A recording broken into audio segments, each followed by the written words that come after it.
Jinho opened his eyes to white light and the soft hum of medical equipment. He was lying in a bed that was far more comfortable than anything he had experienced in his 6 years on the station. The room around him was clean and bright and filled with technology that he did not recognize. A medical drone hovered near his shoulder and chirped softly when it detected that he was awake. Jinho tried to sit up and immediately regretted it. Pain flared through his body from wounds he did not remember receiving. He looked down and saw bandages covering his shoulder and his leg and several other places that he could not see. A voice spoke from the doorway. A human doctor told him that he had been unconscious for 3 days and that he was lucky to be alive. The doctor explained that station security had found him in a control room surrounded by unconscious syndicate hunters. Apparently, his last 3 shots had hit their targets, and the hunters had been so focused on him that they had not noticed the security teams coming up behind them. Jinho asked about the princess. The doctor smiled and told him that Princess Silith VR was alive and unharmed, and had been asking about him constantly. She had refused to leave the station until she knew he would survive. Jinho felt something warm spread through his chest at those words. He asked what had happened to the syndicate. The doctor told him that station security had captured or killed every attacker within hours of the princess sending her signal. The jamming equipment had been destroyed and reinforcements had arrived from 3 different sectors. The attack had failed completely. Jinho nodded and closed his eyes and slept. When he woke again, the room was different. More flowers and cards surrounded his bed than he had ever seen in his life. He recognized names on some of the cards from officers he had worked with for years who had never spoken to him. Outside of official business, he also recognized symbols from species he had never interacted with, including the elegant script of the Veles sovereignty. A nurse told him that he had become famous. News of the attack and his role in saving the princess had spread across the galaxy. People were calling him a hero, and his face was appearing on broadcasts that reached hundreds of worlds. Jinho did not know how to feel about that. He had never wanted to be famous. He had just wanted to do his job. The nurse told him that he had visitors waiting and asked if he felt well enough to receive them. Jinho said yes, even though he was not sure it was true. The door opened and Princess Silith VR walked into the room. She was even more beautiful than he remembered, now that she was not covered in dust and fear. Her scales shimmered with colors he had not noticed before, and her silver eyes were soft with an emotion he could not identify. Behind her came several Veles officials in formal robes and several human officers in dress uniforms. Jinho tried to sit up straighter and failed. The princess told him not to move. She approached his bed and stood looking down at him with an expression that seemed almost tender. She told him that she owed him her life and that her family owed him a debt that could never be repaid. She told him that the Veles sovereignty wished to honor him with titles and wealth and a position in their royal guard that would make him one of the most respected beings in their civilization. Jinho listened to her words and thought about what they meant. A week ago, he had been nobody, a maintenance corridor patrol officer that his own supervisor could not remember. Now he was being offered everything he had never allowed himself to dream about.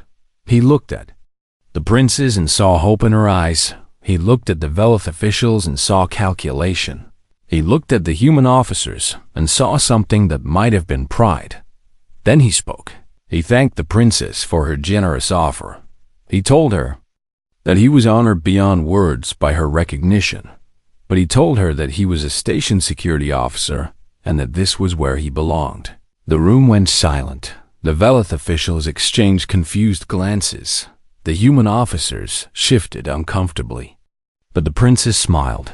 She told him that she had suspected he would say something like that. She told him that during their journey through the tunnels, he had explained his philosophy to her. He believed that a person's worth came from doing their job well, even when nobody was watching.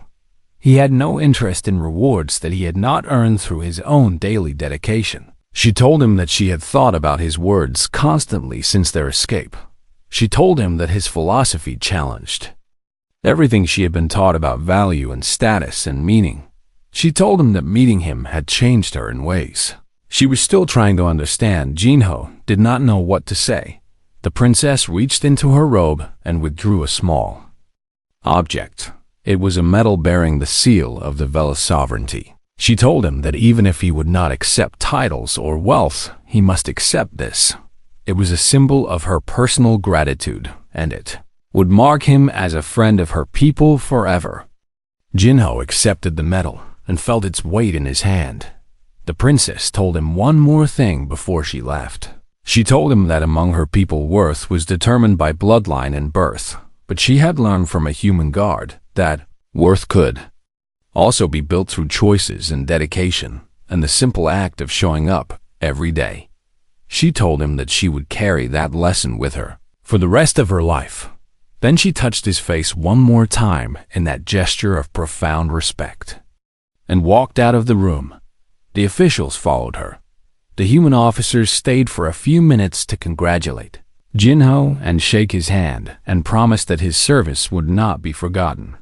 Then they left too. Jinho lay in his bed alone with a medal in his hand and a future he could not predict. 3 weeks later, he returned to duty. His wounds had healed, and the doctors had cleared him for active service. He reported to Officer Vetch, who looked at him with an expression that was no longer bored. Vetch told him that his assignment had changed. He was being promoted to Senior Patrol Officer with responsibility for training new recruits. Jinho asked if that meant he would no longer patrol the maintenance corridors. Vetch told him that he could patrol wherever he wanted. Jinho nodded and walked out of the office and headed towards Section 18. The corridors looked the same as they always had. Gray walls and flickering lights and the smell of recycled air.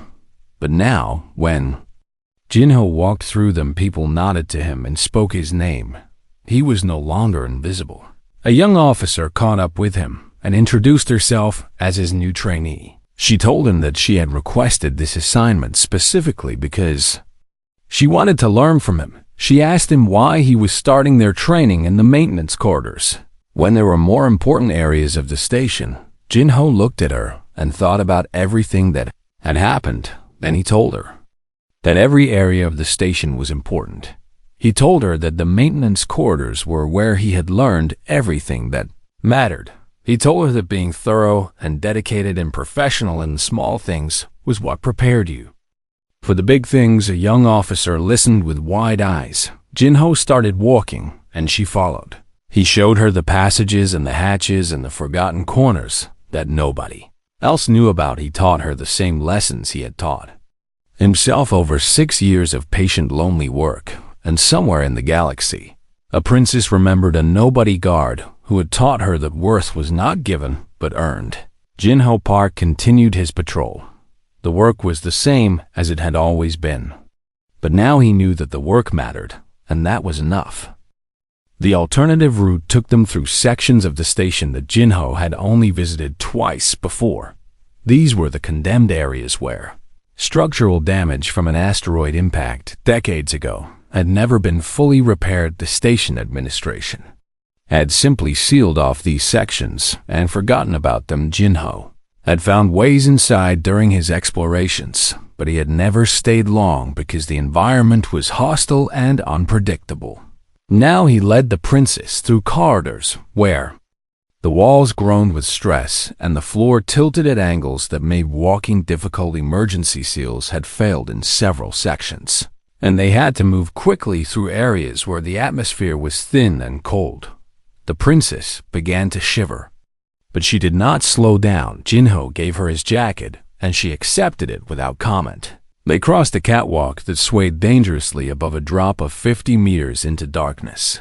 The princess walked across without looking down, and Jinho followed her and tried not to think about what would happen if the ancient supports gave way. On the other side, they found a section where the damage was even worse. A massive hole in the outer hull had been patched with emergency plating that was never designed to be permanent.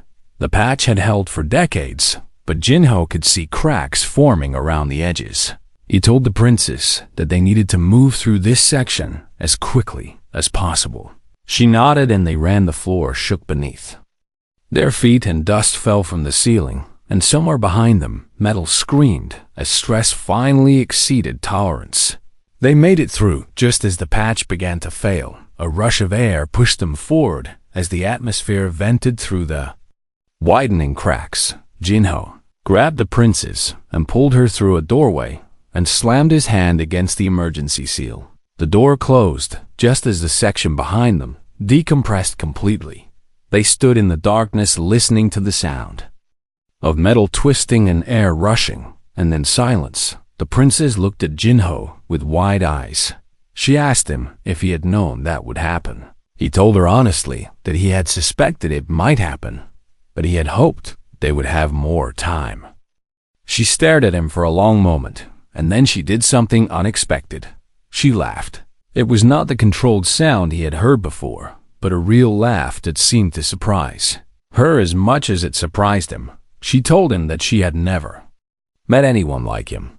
She told him that most people who served royalty were careful and cautious and terrified of making mistakes. But Jinho moved through danger with a calmness that made no sense for someone who claimed to be nobody important. Jinho did not know how to respond to that. He told her that they should keep moving. They continued through the damaged sections until they reached an area where the structure was more stable. Jinho checked his scanner and found that they were approximately 1 kilometer from the secondary communication hub, but his scanner also showed something else. Thermal signatures behind them. The syndicate hunters had followed them into the condemned sections, and they were closing the distance.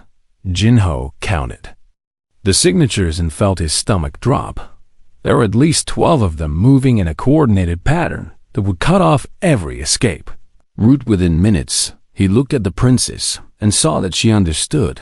She asked him what they should do. Jinho thought about their options and realized that there was only one choice that made sense. He told her that he would create a diversion while she continued to the communication hub. She immediately refused.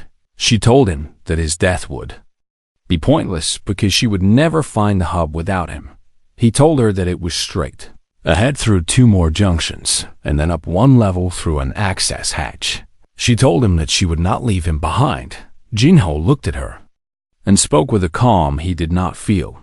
He told her that he was one human guard with a basic sidearm and no tactical training. He told her that she was a princess whose survival could prevent a war between major galactic powers. He told her that the mathematics were simple. She told him that mathematics did not account for honor or debt, or the value of a person who chose to help when they had no obligation to do so. Jinho did not have time to argue. The hunters were getting closer, and every second they spent talking was a second wasted. He made a decision. He told her to go to the hub and send a signal and then hide until help arrived. He told her that he would buy her as much time as possible. He told her that if he survived, he would find her afterward. The princess looked at him with an expression he could not read. Then she did something that shocked him. She touched his face with her scaled hand in what he later learned was a valid gesture of profound respect. She told him that if they both survived, she would make sure the galaxy knew his name.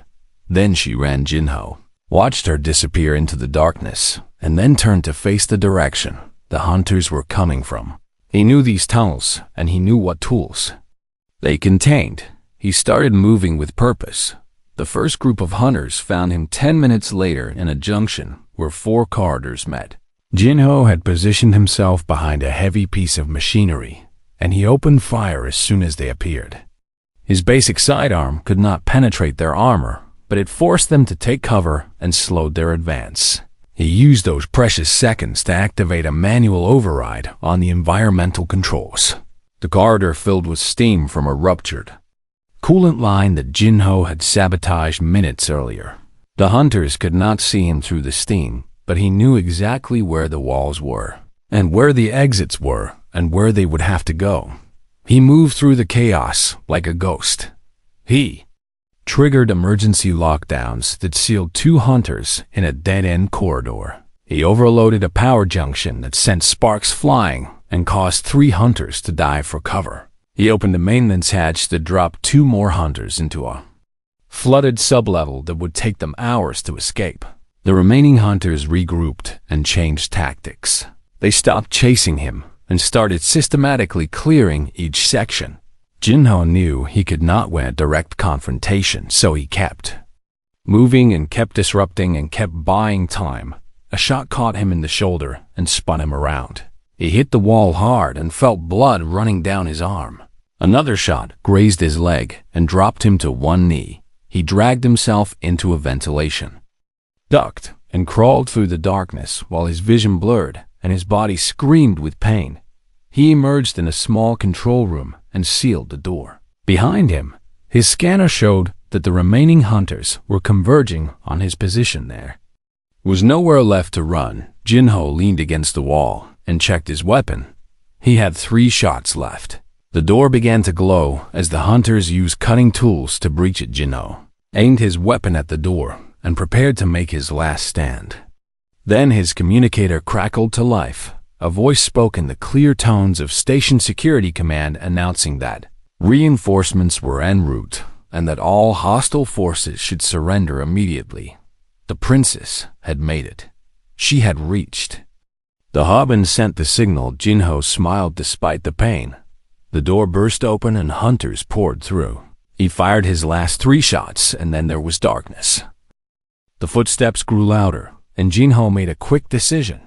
He grabbed the princess by the hand and led her through a narrow gap between 2 massive coolant pipes that most people would have assumed led nowhere. The gap opened into a forgotten access shaft that dropped straight down into darkness. Jinho told her to climb and she did not hesitate. They descended the ladder together with the sound of their pursuers fading above them. The shaft went down for 30 meters before opening into a horizontal tunnel that smelled like rust and recycled air. This was the oldest part of the station, where the original life support systems still hummed with ancient power. Jinho had discovered this section during his 2nd year on the station, when he had followed a faulty reading on his scanner and found himself in corridors that did not exist on any current map. He had reported the discovery, and his supervisor had told him to ignore it. Because old tunnels were not his concern, Jinho had ignored the order and spent months exploring these forgotten passages until he knew them better than anyone alive. Now that knowledge was keeping them alive, they moved through the ancient tunnels while Jinho listened for sounds of pursuit and heard nothing. The Syndicate hunters did not know about these passages, and they would not find them unless they had someone who had spent years learning the station's secrets. The princess walked beside him in silence, with her silver eyes watching everything. She moved with a grace that seemed natural to her species, and she did not complain about the dust, or the darkness, or the uncertainty of their situation. Jinho respected that. They reached a section where the tunnel had partially collapsed, and they had to crawl through a gap barely wide enough for their bodies. On the other side, they found a small chamber that had once been some kind of control room. Ancient screens lined the walls and a thick layer of dust covered everything. Jinho checked his scanner and found that they were approximately 2 kilometers from the diplomatic wing and 3 kilometers from the nearest communication hub. The princess asked him where they were going. Jinho told her that they needed to reach a place where they could send a signal to station security or to any ship in the area. He told her that the Syndicate had jammed the main communication systems, but there were backup systems scattered throughout the station that might still work. She asked him how long it would take. He told her several hours if they were lucky and longer if they were not. The princess nodded and then asked him a question that surprised him. She asked him why he had learned so much about tunnels that nobody cared about. Jinho thought about the question as they rested in the ancient control room.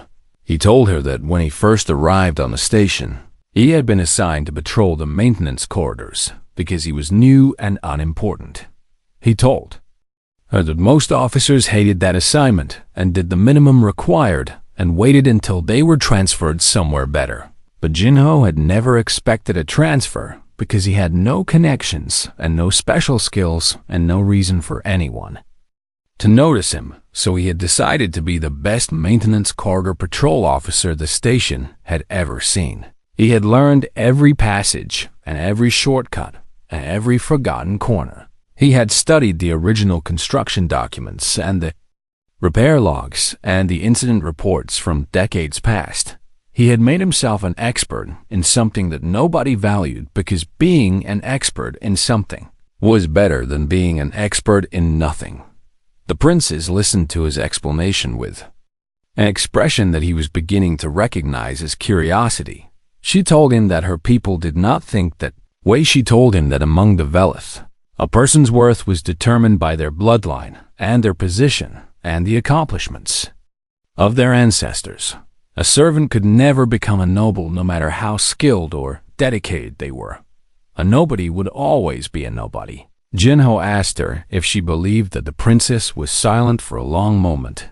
Then she told him that she had believed it her entire life because everyone she knew believed it, and because questioning such beliefs was not something princesses were supposed to do. But now she was trapped in a forgotten tunnel with a human who had no bloodline and no position and no reason to help her, and yet he was the only thing standing between her and death. She told him that she was beginning to wonder if everything she had been taught was wrong. Jinho did not know what to say, so he said nothing.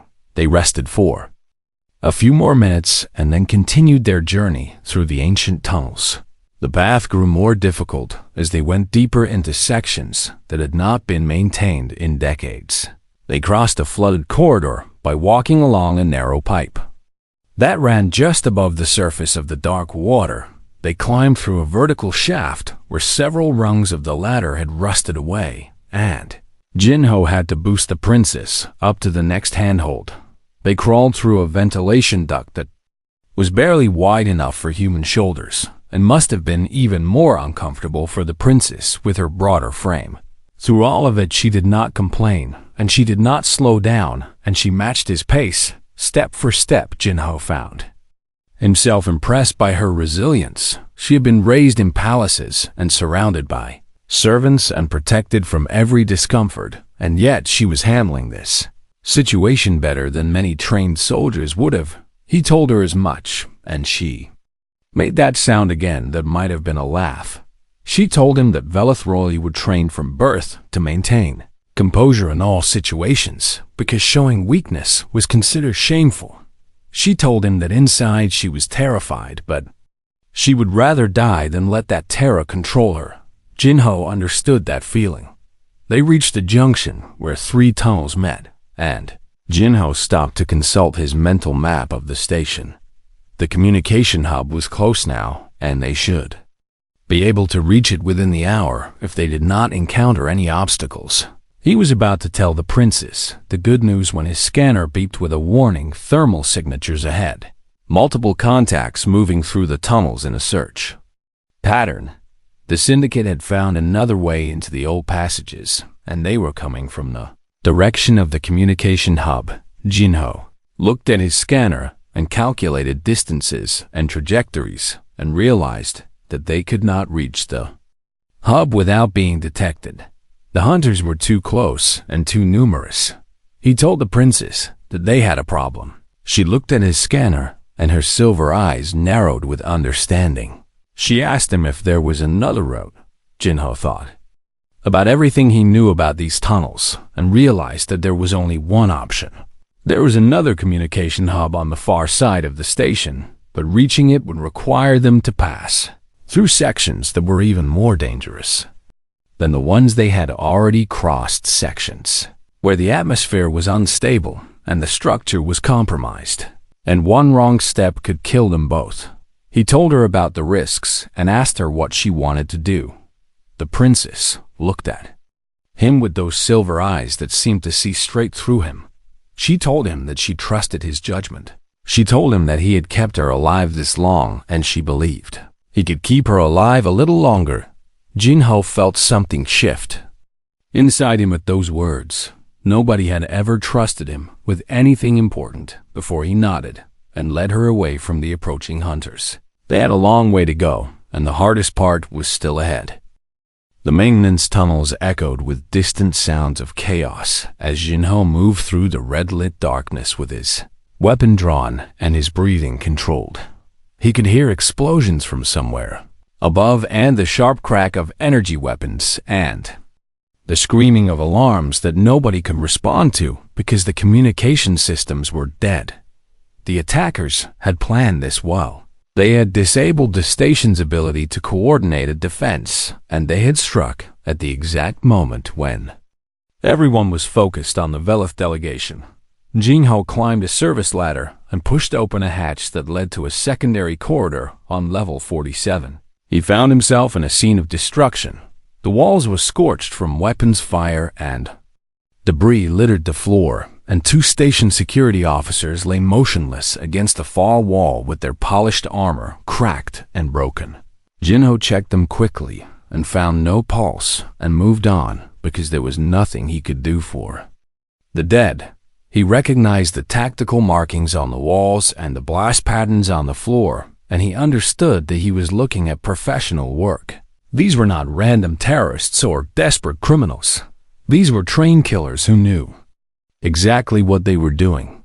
He heard footsteps ahead and pressed himself against the wall and watched as 3 figures in black tactical gear ran past without noticing him.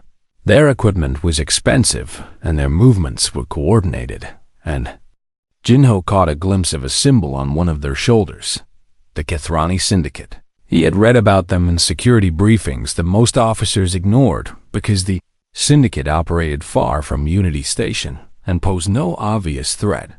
But someone had paid them to come here, and someone had given them the resources to attack a station this size. And the only target worth that kind of investment was the Velith delegation. Jinho waited until the footsteps faded and then continued moving toward the diplomatic wing. He did not have a plan beyond reaching the area where the princess and her guards would be fighting for their lives. Maybe he could help and maybe he would die trying, but sitting in the maintenance tunnels while people were murdered was not something he could accept. He climbed another ladder and crawled through a ventilation shaft and dropped into a service corridor that ran parallel to the main diplomatic passage. The sounds of combat were louder here. He could hear energy weapons and the deeper boom of what sounded like Velith defense rifles and voices shouting in languages he did not understand. He found an access panel and carefully opened it and looked out into a scene of desperate battle. The Velith guards were fighting with impressive skill, but they were outnumbered and outflanked, and their positions were collapsing one by one. Jinho saw bodies on the floor wearing the iridescent armor of the sovereignty, and he saw Syndicate soldiers advancing with ruthless precision, and then he saw her Princess Salith. Vior was taller than he had expected, with scales that shimmered between blue and silver, even in the emergency lighting. She was moving through the chaos with 2 surviving guards at her side while energy bolts flew past her head. The guards were trying to get her to safety, but there was nowhere safe to go because the Syndicate had blocked every main corridor. Jinho watched as one of the guards took a shot to the chest and fell, and the princess stumbled as she tried to catch him. The remaining guard pushed her forward and fired back at the attackers and took 3 steps before a bolt caught him in the throat. Princess Salith was alone. She stood frozen for a moment, with her guards dead around her and assassins closing in from 3 directions. Jinho did not think. He pushed open the access panel and shouted at her with every bit of volume his lungs could produce. The princess turned toward him with wide silver eyes that reflected the red emergency lights. The assassins turned too, and one of them raised his weapon. Jinho fired first.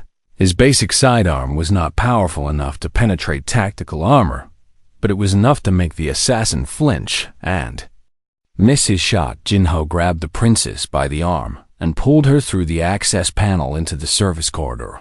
She did not resist because she had no other choice. He sealed the panel behind them and heard the sound of weapons fire hitting the metal. As the assassins realized what had happened, the panel would not hold for long, but it would hold long enough. Jinho ran, and the princess ran beside him, and they disappeared into the maintenance tunnels that nobody else knew existed.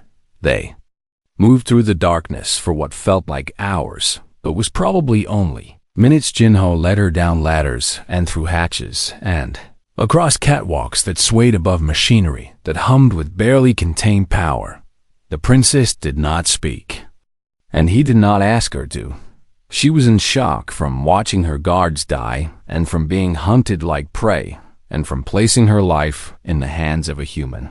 She had never met. Jinho understood shock, and he knew that the best treatment was movement and purpose and the simple act of putting one foot in front of the other. They reached a junction where 4 tunnels met, and Jinho stopped to check his scanner. The device was working again now that they were far from the jamming equipment, but it showed him nothing useful about what was happening above. He could hear the princess breathing heavily beside him, and he could see that her hands were shaking. She looked at him with those silver eyes and asked him who he was. Jinho told her his name and his rank and his assignment. He told her that he was a maintenance corridor patrol officer, which was the polite way of saying that he was nobody important. The princess stared at him as if she did not understand his words. She asked him why he had saved her if he was nobody important.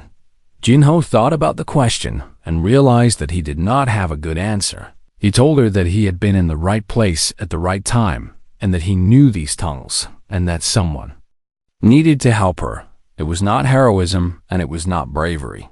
It was just the job. The princess continued to stare at him, and Jinho could not tell what she was thinking. Her species expressed emotions differently than humans, and her face was beautiful, but unreadable.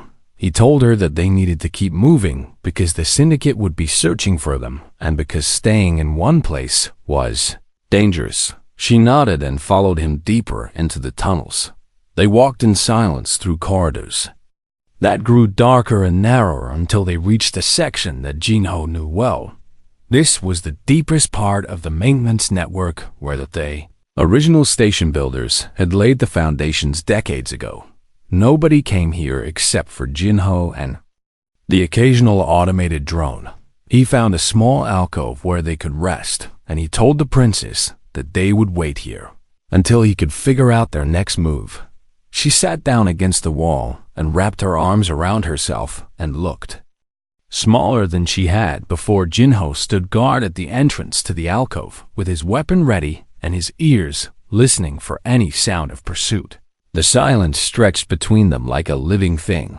Finally, the princess spoke again. She asked him if he thought they would survive. Jinho considered lying to her, but decided that she deserved honesty. He told her that he did not know, but that he would do everything possible to get her to safety. She asked him why he told her that it was his job. The princess made a sound that might have been a laugh or might have been something else. She told him that her guards had died for her because it was their duty and their honor and their sacred obligation to the throne. She asked him what obligation a maintenance corridor patrol officer had to a foreign princess. Jinho thought about the question for a long moment. Then he told her that he had no obligation at all. He told her that he was just a man who had seen someone in danger and had decided to help. The princess looked at him with an expression he could not read, and somewhere in the distance the sound of footsteps echoed through the tunnels. They were coming.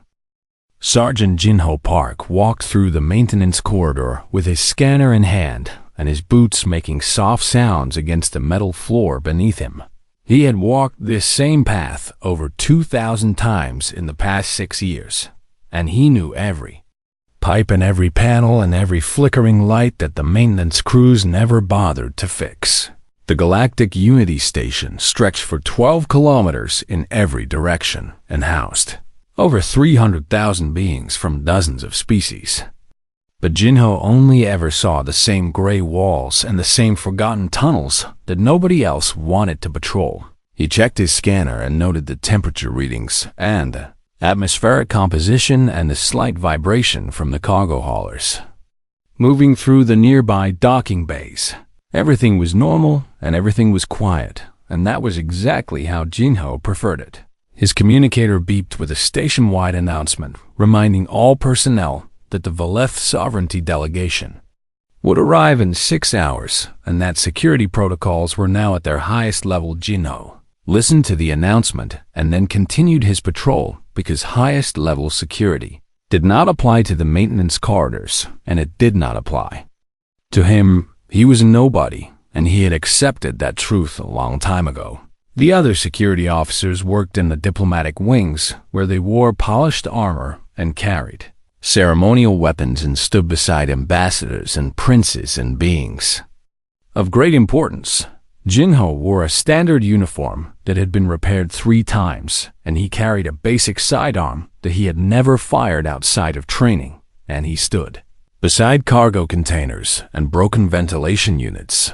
His supervisor was a Tyrellian named Vetch, who had 4 arms and a permanent expression of boredom, and who could never remember whether Jinho had been stationed here for 5 years or 7.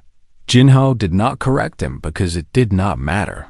He finished his patrol of Section 17 and moved into Section 18, where the lighting was worse and the air smelled like recycled coolant. This was where the station kept its emergency supplies and its backup power cells and its forgotten equipment from decades. Jinho walked past a row of storage containers and stopped. Something was different. He could not explain how he knew, but after 6 years of walking these corridors, he had developed an instinct for when things were not where they should be.